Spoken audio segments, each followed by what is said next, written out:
Сіздердің назарларыңызға облыстық арнайы кітапханасына түскен газет-журналдан алынған Библия Фреш апта жаңалығын егемен Қазақстан және мүмкіндігі шектеулі қыз-келіншектерді кәсіпке баулиды. Мүгедек баласы бар аналарға арналған жоба басталды. Орта Азиядағы азаматтық қоғамды қолдау аясында жүзеге асырылды. Айына дейін жүзеге асады. Жоба мүмкіндігі шектеулі әйелдерді жұмыспен қамтып және кәсіпкерлікпен айналысуға көмектеседі.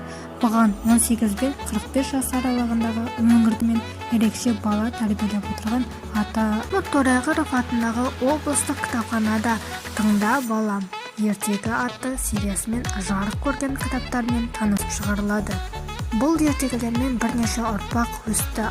Бала 2 жасынан бастап ертегі тыңдауға құмарлар, ертегілер оқыған жөн. Әріп тану, 4 жол таппақ жаттауды да еді.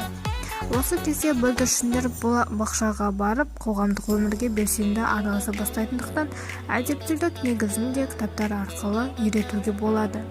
«Тыңда балам, ертегі» сериясындағы кітаптар баланың оқиғаны сезініп, ертегіні бар ынтасымен қабылдауы үшін көркем суреттермен безендірілген.